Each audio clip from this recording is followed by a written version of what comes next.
अस्सलाम वालेकुम, कैसे हैं आप सब? उम्मीद करती हूँ खैरियत से होंगे। अच्छा, ये कमेंट आया है मुझे कि पीपीएससी की प्रिपरेशन के लिए कोई बुक रिकमेंड कर दें। तो उसमें मैं आपको बताऊँगी कि एक फ़र्स्ट बुक है कि क्रुक्स ऑफ स्पेशल एजुकेशन, ठीक है? And crux of education. ये दोनों बुक्स आपको कंप्लीट पढ़नी होंगी।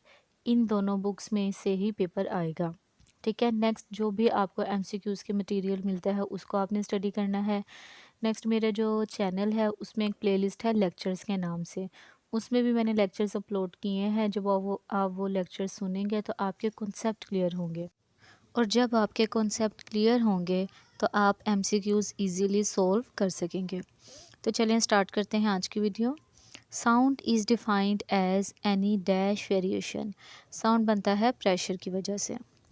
नेक्स्ट है sound has dash main characteristics. Sound की 3 मेन करेक्टरिस्टिक्स होती हैं जो कि हैं पिच, लाउडनेस एंड क्वालिटी। इसको हम इस तरह से भी कह सकते हैं कि frequency, intensity and loudness. Next, sound has following characteristics. इसकी क्या करेक्टरिस्टिक्स होती हैं? Frequency, intensity and duration. Next, a young, normal and healthy ear can perceive a wide range of frequency from। यह है 20 प्रेशर वेरिएशन पर second. हर चीज़ की कोई logic नहीं होती, कुछ आपने एज इट इज़ भी याद करने होते हैं, इसलिए आप इसको एज इट इज़ याद करेंगे। The maximum pressure variation of a normal human ear is. ये आ जाता है 20,000 हर्ट्ज़। अब ये आपने ज़हन में रखना है कि एक जो नॉर्मल कान है किस रेंज तक सुन सकता है। तो ये 20 टू 20,000। ये एमसीक्यूज़ बहुत दफ़ा आ गया है, वो 2,000 लिख देते हैं, 1,000 लिख देते हैं, या 20,000 लिख देते हैं, या 200,000 लिख देते हैं। तो ये आपने जहन में रखना है कि 20 से 20,000, ठीक है। 20 टू 20,000 हर्ट्ज़ एक ह्यूमन ईयर नॉर्मली सुन सकता है, ठीक है। इससे ऊंची की आवाज़ हमें सुनाई नहीं देगी, और इससे जो कम आवाज़ है वो भी हमें सुनाई नहीं देगी। Next, the limit of a normal year sound pressure is. देखें, फिर ये वही बात आ गई है कि किस रेंज तक एक नॉर्मल ईयर सुन सकता है।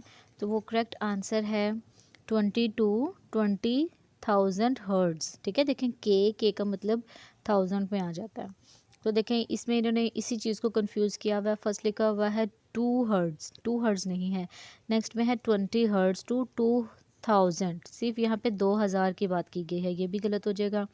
नेक्स्ट है 20 टू 200 हर्ट्ज़, ये भी रॉन्ग हो जाएगा। जो करेक्ट रेंज है वो क्या है? 20 टू 20,000 हर्ट्ज़। यहाँ पे उन्होंने 1000 नहीं लिखा, उसकी जगह के मेंशन कर दिया है, तो ये भी ठीक होगा। Next, the approximate hearing frequency of a bat is. अब ये बात हो रही है चमगादड़ की, कि बैट किस रेंज तक सुन सकती है। तो वो है 1000 टू 120 के हर्ट्ज़, ठीक है। अब ये आपने एज इट इज़ याद करनी है, ये एमसीक्यूज़ में आ सकती हैं। इसी तरह नेक्स्ट में उन्होंने पूछा है कि पियानो की क्या रेंज है। तो वो है 30 हर्ट्ज़ टू 4 के हर्ट्ज़। इसी तरह most of the speech sound range from. जो मोस्ट स्पीच साउंड होती है, कि मतलब जो हम बोलते हैं वो किस रेंज में वेरी करते हैं। तो इसमें आ जाता है 250 हर्ट्ज़ टू 8 के हर्ट्ज़, ठीक है। जो हमारी नॉर्मल स्पीच साउंड होती हैं, इसमें शाउटिंग भी आ जाती है, आराम से बोलना भी आ जाता है, चीखना चिल्लाना भी आ जाता है। ये सब किस रेंज तक आते हैं? 80 के हर्ट्ज़ तक, ठीक है। जबकि जो हमारा ह्यूमन ईयर है वो 20 के हर्ट्ज़ तक सुन सकता है, ठीक है। To have normal intensity of hear the organ is dash.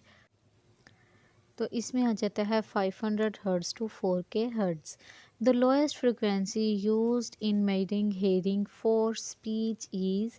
इसमें आ जाता है 125 हर्ट्ज़। अब इसकी मैं आपको लॉजिक बताती हूँ कि जब हम ऑडियोग्राम पे प्लॉट करते हैं किसी भी स्टूडेंट का हेयरिंग लॉस, मीन्स जब हम बच्चे की ऑडियोमेट्री करते हैं तो जो रीडिंग आती है हम उसे ऑडियोग्राम पे प्लॉट करते हैं। तो उसमें सबसे पहले लिखा होता है 125 हर्ट्ज़, नेक्स्ट होता है 500 हर्ट्ज़, फिर 1 के, 2 के, 4 के, 8 के। मीन्स इन फ्रिक्वेंसीज़ पर हम बच्चे को टोन देते हैं और फिर हम उसको प्लॉट करते हैं। हम जो टोन देना स्टार्ट करते हैं वो हम 1 के से स्टार्ट करते हैं, हम 125 या 500 से स्टार्ट नहीं करते। पहले 1 के, 2 के, 3 के, सॉरी 1 के, 2 के, 4 के, इस पे उन्हें टोन्स देंगे।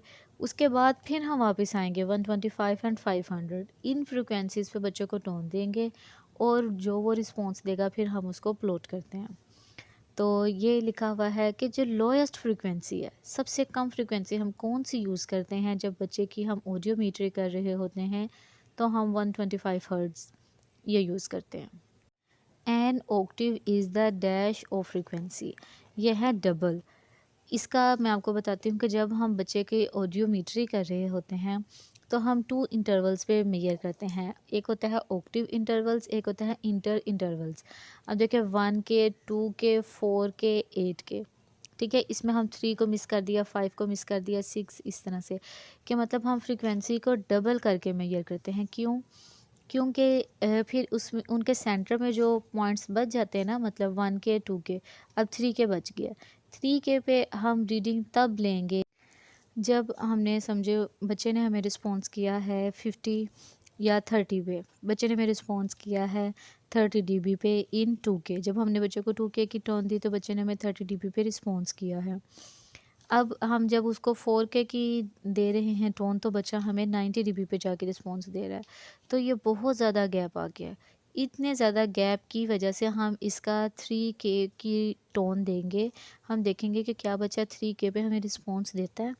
तो मोस्टली ऐसा होता है कि बच्चा हमें 50 dB पे रिस्पॉन्स दे देगा। इसलिए हम इंटरवल्स को स्किप कर देते हैं और हम डबल फ्रीक्वेंसी करके बच्चे की रीडिंग को नोट करते हैं। नेक्स्ट है frequency is cycle per unit of time. ये तो एक जर्नल सी बात है, ये आपने याद रखना है। इसी तरह आपने इंटेंसिटी का भी याद रखना है, फ्रीक्वेंसी का भी याद रखना है, ठीक है। उम्मीद करती हूँ आपको वीडियो पसंद आई होगी और आपको बहुत कुछ सीखने को मिला होगा।